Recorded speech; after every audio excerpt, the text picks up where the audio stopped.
Will Jalen Hurts' ongoing injured shoulder actually impact the Eagles' chances of winning a Super Bowl? The Chiefs' injury report, it's a little bit more cloudy than clear, and Philadelphia has a chance to at least make Chris Sims wrong yet again. I'm Thomas Mott. This is the Thomas Mott Show.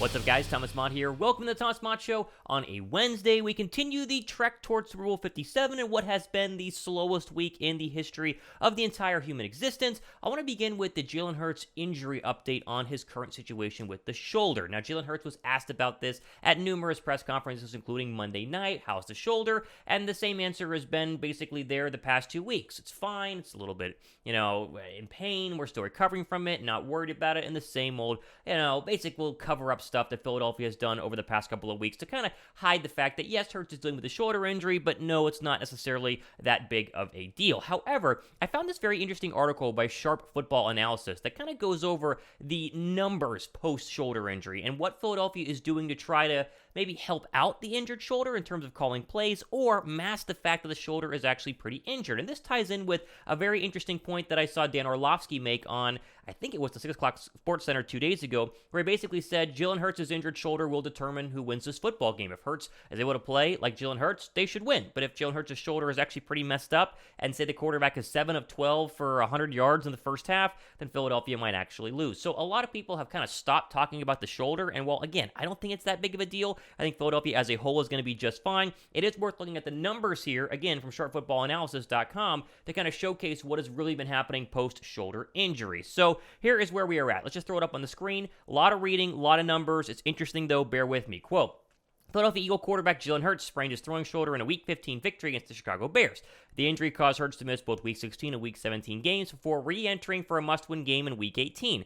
Since its return, the Eagles are 3-0, but to what extent is the injured shoulder affecting his play? And they break down rushing versus passing and then completion percentage, so on and so forth. In terms of rushing, it's good news. Quote, using first-half stats and removing short yardage situations, the Eagles have not significantly altered Hurts' rushing workload. Although the workload is similar, the rushing efficiency has significantly dropped as yards per carry, yards before contact, and after contact have all drastically dropped since returning from injury. As the Eagles continue to use Hurts as a rusher, it is a possibility that the decreased efficiency is not directed as a result of the injury, but more Hurts running with hesitancy in an attempt to protect himself.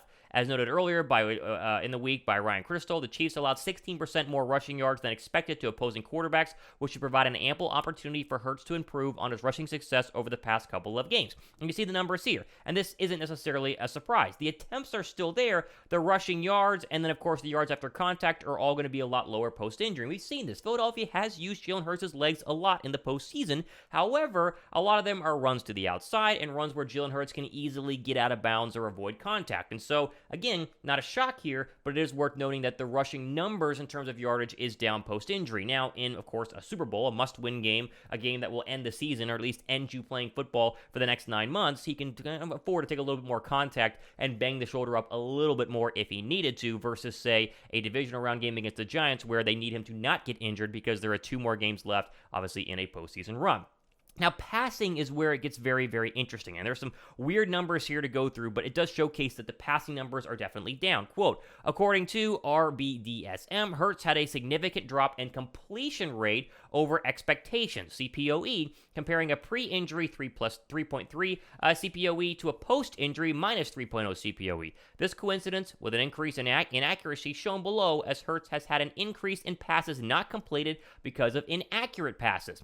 The Eagles have navigated a path to success using shorter passes. Hurts attempts to far fewer passes over 10 air yards and more passes behind the line of scrimmage in the last 3 games. Prior to his injury, Hurts had equal success targeting both sides of the field, but since his return, his ability to pass to the right side has relied on shorter, quicker throws. On throws to the right side of the field, his average time to throw has dropped from 2.64 seconds to 2.04 seconds, with a drop of nearly 50% on average air yards. And all the numbers you see on your screen right here again, basically sum up the fact that we just read that it has gone down post-injury. Again, not necessarily to surprise anybody there, but it is worth noting that it has come down a little bit. Now, they go into the idea that A.J. Brown and Devontae Smith have accumulated for 80% of their receiving yards on passes thrown to the left, despite both receivers having less than 65% of the receptions to the left side of the field. Gotta continues to receive short passes at his average depth of target is 4.0. And so, again, easier to throw left versus kind of rotating a little bit more and having a weirder arm motion when throwing to the right side of the field. What's the full impact of this? Well, they finished by saying this: Hurts is healthy enough to play well and win a Super Bowl this week, but it does appear that his injury is hampering his ability to use the right side of the field as effectively. As indicated, his accuracy has dropped, but the Eagles have used a shorter, equally efficient passing game as a workaround. His rushing efficiency has dipped, but there appears to be a minimal limitations on his rushing ability outside the desire not to take a big hit. It would not be surprising if after the game, an injury more significant than a sprained shoulder is announced for Hurts. This, to me, is the most, I'd say, unbiased, well-written overall Jalen Hurts shoulder article that I've found over the past couple of weeks. They give you the full analysis saying, hey, here's the deal. He's running the same amount, but he's getting less yards because he's protecting himself. Hey, he's throwing more to the left side of the football field, less to the right side, and completing less passes down the football field, all indicating the shoulder injury is there. And we're not arguing that it is or is not. What we're arguing is the fact that Philadelphia is going to need to make sure that they don't limit Jalen Hurts in this game. And I get what they did the past couple of weeks against the Giants and the 49ers. You got out to big leads early in this game, and then in the second half, they just ran the football. And this kind of negates a lot of the anti-Hurts arguments out there that have been saying, oh, well, Jalen Hurts' numbers haven't been that great. He's not really throwing the football down the field. Well, they haven't really needed him to. Philadelphia's jumped out to massive first-half leads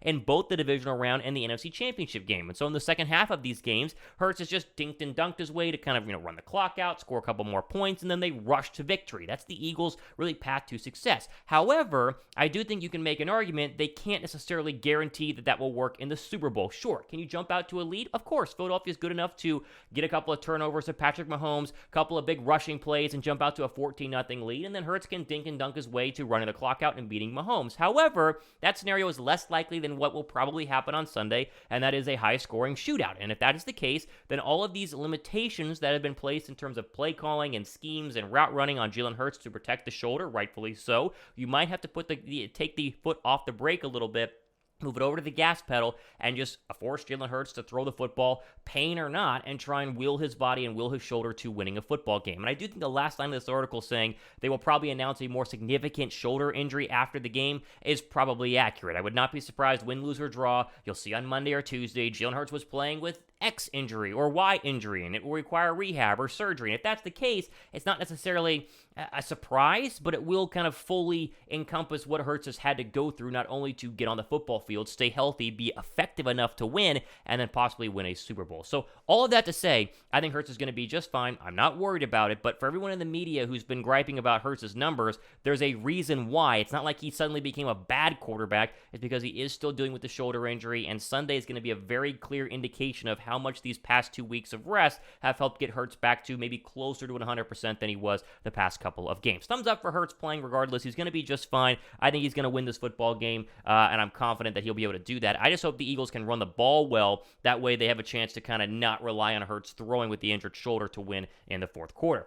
Okay, speaking of winning, I think you can win a bunch of money by betting on Philadelphia in this football game, or more specifically, betting on some specific players in this game, as we will see. This is a fantastic opportunity to drop one more football bet with our friends at DraftKings before the season is over. This is your last football game until September of next year, unless you count college football, but NFL games. And right now, DraftKings Sportsbook has a bet $5, get back $200 in bonus bets instantly when you bet $5 on any market, literally anything. And I'll show you what I'm going to do in terms of sports betting here in just 1 second, but the 200 bonus bets instantly, win or lose, is incredible. Link is down below me in the description box. How about this one? How about Miles Sanders plus 700 to score the first touchdown of the game?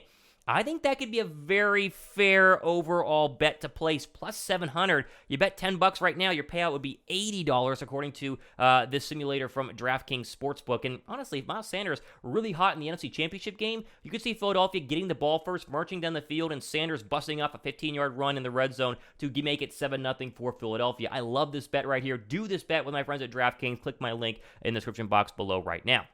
Okay, in classic, let's say Thomas Mott Show fashion, we're going to play you another clip from, yes, again, Chris Sims ripping Jalen Hurts. Now, I'm sick of this. I'm so sick of playing of Chris Sims bashing Jalen Hurts because what is there to say? I've already, ripped his takes on and off and on and over again here on the Thomas Mott Show, but he was sat down with John Clark of NBC Sports in Philadelphia, who asked him these tough questions, and I just can't get over the fact that Chris Sims, he just can't admit that Hurts is good. Watch this again. It's absolutely insane.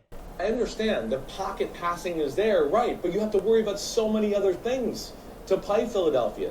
And of course, Jalen Hurts is a big part of that, and he capitalizes on all that, and I certainly am not trying to take anything away from that. But how would I put this? Playing quarterback for the Eagles right now is set up to be one of the easier quarterback jobs in the sport. It is one of the funniest arguments. And again, we'll debunk this quickly and move on.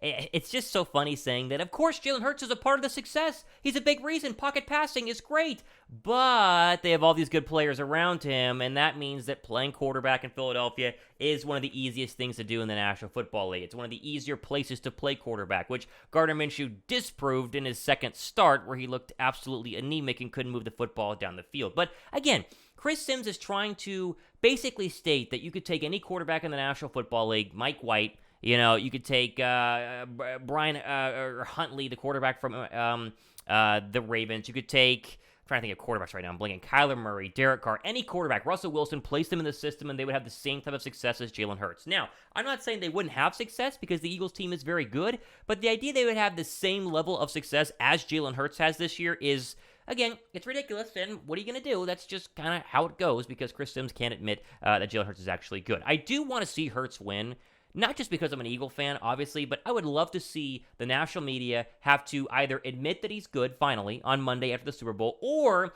try and still admit he's not good despite the fact he just won a Super Bowl. That'd be a really fun, I think, overall national media Monday, and we'll cover it all here in the Thomas Mott Show. Okay, I never heard from the winner of the Philadelphia Eagles NFC Championship game towel, and so as I mentioned on Wednesday, we will open up the chance for you to win it if you are a member of the show, and I will announce the winner on Friday. So here's how we're doing this. Two things are happening right now in terms of giveaways for members of the Thomas Mott Show. Click join down below to become a member. Friday, I'm going to pick a member who lives in the United States, and we're going to announce the new winner of the NFC Championship game towel, and if you respond and send me your email, and of course send me your address, then I will ship this to you in the United States. And of course, the Boston Scott signed Eagles mini helmet you see on your screen right now, courtesy of subscriber Lamb. This is going to be given away on either Monday or Tuesday on the Thomas Mott Show to a member. So become a member down below. I got to be a subscriber. Click the join button down below. Become a member. Mott Gold level works just fine for a chance to win either the NFC Championship game towel or the Eagles mini helmet.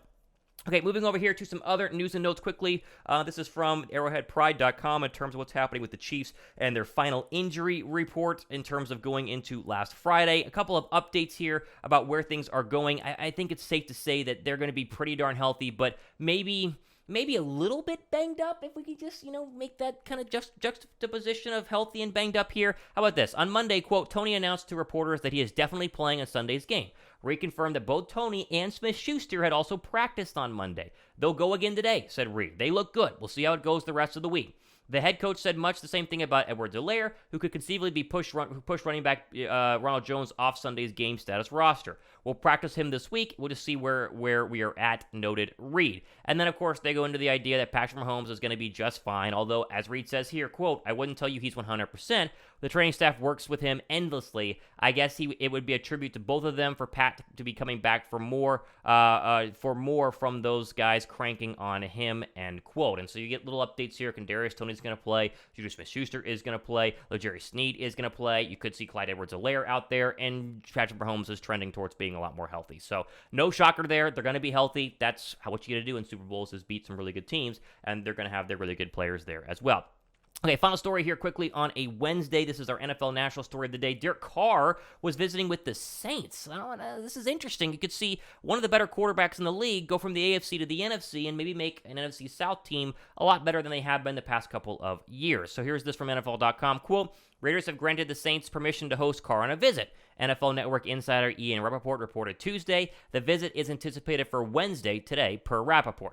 Carr has a no-trade clause in his current contract. Although the Raiders have made it clear they intend to move on from the veteran, no trade will be imminent without Carr's first vetting a potential new destination, end quote. And so the reason that Carr is going to visit is because Carr has obviously the no-trade clause, and right now the Raiders are reportedly wanting a third-round draft pick, and so for all parties involved, it's much better for Carr to pick a team and then let the Raiders trade him to that team. That way Carr, again, gets to choose and can actually get something in return if you're the Raiders as well. So the Saints make a lot of sense here. I think there's some options about the Bucs being an option with Tom Brady retiring as well. I think Carr, if he's smart, is going to go to the NFC because, as we've seen, the NFC is full of not-so-great quarterbacks. Obviously, Jalen Hurts, probably the best quarterback in the NFC right now. Rodgers might leave, go to the Jets. You never know. Derek Carr could come in here and instantly be one of the better quarterbacks in the NFC, and if you're Derek Carr, you got to like the idea of that. Okay, tomorrow, big announcement. We are having, how about those Chiefs host on the show tomorrow, the biggest, I think, Chiefs YouTuber on the entire platform. We're going to do the show in the morning, going to get that to you guys in the afternoon, so be sure to subscribe and stay tuned for what is going to be an incredible Chiefs-Eagles interview on the show tomorrow. Very excited for that. All the time we have for today on this edition of the Thomas Mott Show. I'm Thomas Mott. See you guys in the next one.